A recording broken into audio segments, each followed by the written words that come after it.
Salut, c'est Florian, bienvenue dans cette nouvelle vidéo. Dans cette vidéo, je vais te présenter l'action Texas Instruments. Tu connais probablement cette action de par les calculatrices que tu as dû avoir au lycée. Et en effet, c'est une action technologique, une action qui a donc plusieurs produits informatiques et qui est extrêmement rentable. Que ce soit la marge nette, la croissance du cours de l'action ou le dividende, tu vas voir que tous les indicateurs sont absolument au vert pour cette entreprise. Tout donne envie d'investir dessus. Il n'y a aucun frein, aucune raison qui personnellement me fait douter.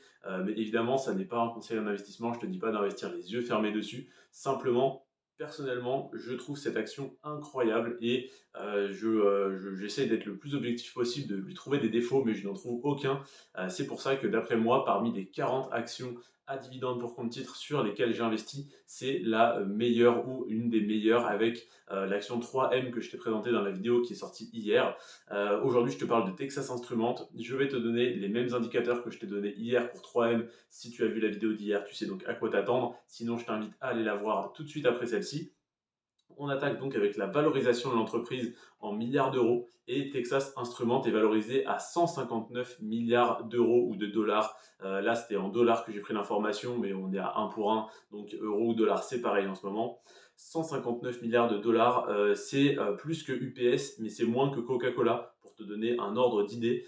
Donc voilà, 159 milliards, c'est quand même une très très très grosse capitalisation par rapport à ce qu'on peut avoir, comme hier je t'ai présenté 3M qui était à 63 milliards, là on est à 159, c'est vraiment une très très grosse entreprise.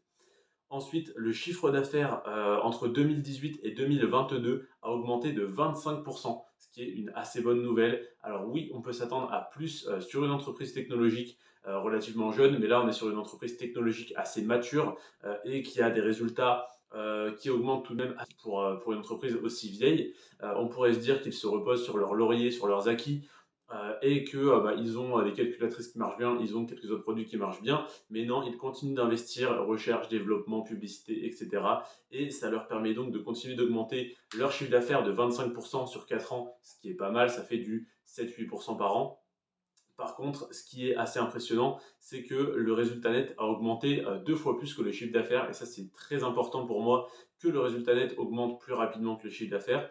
Et on a eu donc, comme je te disais, 25% d'augmentation du chiffre d'affaires sur 4 ans et 50% d'augmentation du résultat net sur 4 ans également. Ça veut dire qu'en 8 ans, logiquement, le chiffre d'affaires, le résultat net double, ce qui est énorme pour une aussi grosse entreprise. Je te le rappelle, elle est valorisée à 159 milliards de dollars. Donc, 25% d'augmentation du chiffre d'affaires, 50% d'augmentation du résultat net sur 4 ans. Et l'indicateur que je trouve le plus fou, c'est la marge nette. Texas Instruments réalise une marge nette, c'est-à-dire ce qu'elle reste réellement dans les caisses de l'entreprise après impôt, donc vraiment net d'impôt, de 44%. Ça veut dire que pour 100 euros dépensés dans cette entreprise, après avoir payé toutes les charges, les employés, les locaux, les loyers, les matériaux, enfin voilà, tout, il leur reste 44 euros sur 100 euros, donc 44% de marge nette, nette, nette après impôt. Ça, c'est impressionnant. Et du coup, forcément, quand on a une telle marge que le chiffre d'affaires et le résultat net augmentent, eh bien, on a une croissance du cours de l'action qui s'ensuit, une croissance de 422% sur les 10 dernières années. Autrement dit, sans compter les dividendes, bien sûr, si tu avais posé 100 euros sur cette entreprise il y a 10 ans, tu aurais aujourd'hui 522 euros en portefeuille. Tu aurais donc fait plus que x5. Et en plus de ça, chaque année, tu aurais reçu un dividende qui, en plus, aurait augmenté chaque année. Enfin, c'est vraiment, on est dans un rêve, hein, on est dans le meilleur des mondes sur cette entreprise. Et donc, 44% de marge nette, avec donc un chiffre d'affaires, un résultat net qui ne cesse d'augmenter. Ça induit forcément une très belle croissance, comme je te disais, 422% sur 10 ans. Mais avec une telle croissance, qu'est-ce que tu crains? Tu crains que l'entreprise soit surévaluée. Et on est donc à un PER de 24. La moyenne, on va dire, alors on va dire la moyenne sur mon portefeuille, on est à un PER de 22. Et pour moi, au-dessus de 20, on est légèrement surévalué.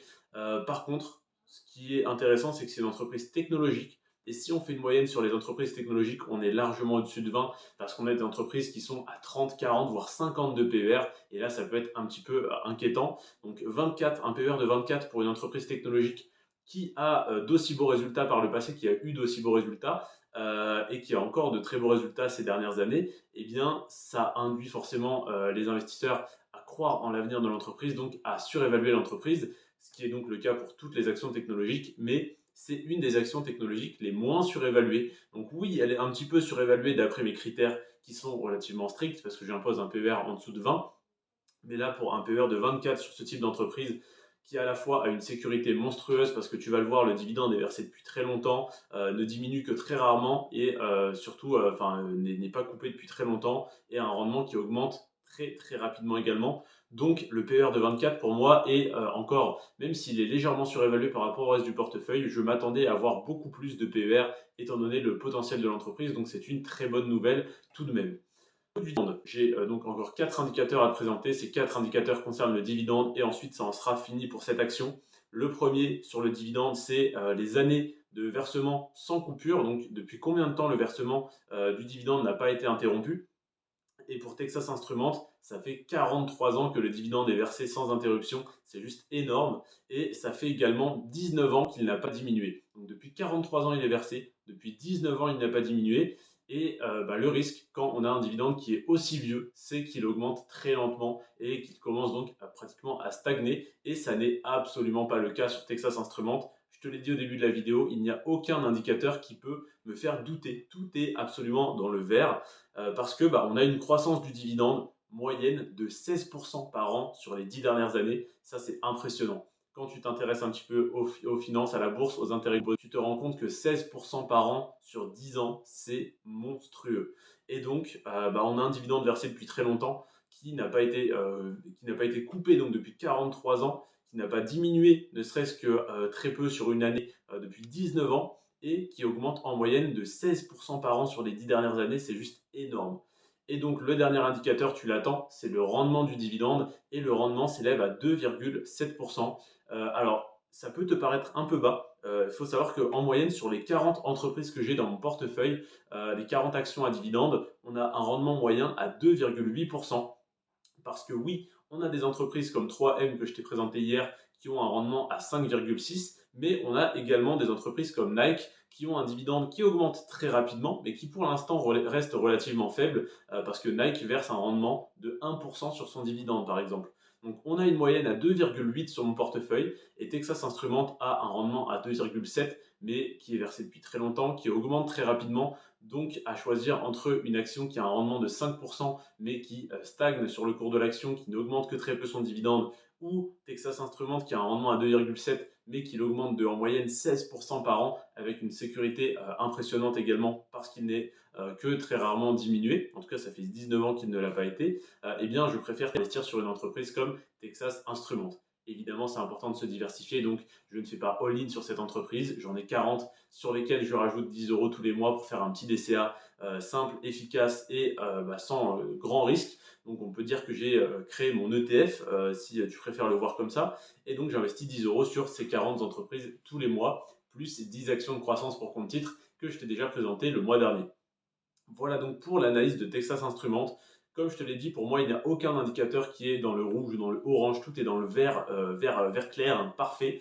Par contre, ça ne veut pas dire que tu dois investir les yeux fermés sur cette entreprise une fois de plus. Peut-être qu'elle ne correspond pas à ton profil d'investisseur. Alors oui, étant donné que pour moi, tous les critères sont au vert, je ne vois pas ce qui pourrait pêcher. Mais par contre, si jamais toi, tu ne veux pas investir dessus parce que tu dis oui, mais il y a tel indicateur qui ne me plaît pas, il y a l'EBITDA par exemple qui ne me plaît pas. Moi, c'est un indicateur que je ne prends pas en compte parce que voilà, je ne le trouve pas pertinent, moins pertinent que ceux que je t'ai présentés dans cette vidéo. Mais si tu me dis oui, mais du coup, l'EBITDA n'est pas bon, donc ça induit ceci, cela, je suis très curieux de le savoir. Par contre, si tu es d'accord, voilà, n'hésite pas à te manifester également, à liker la vidéo, à t'abonner et à venir en parler sur le groupe Telegram.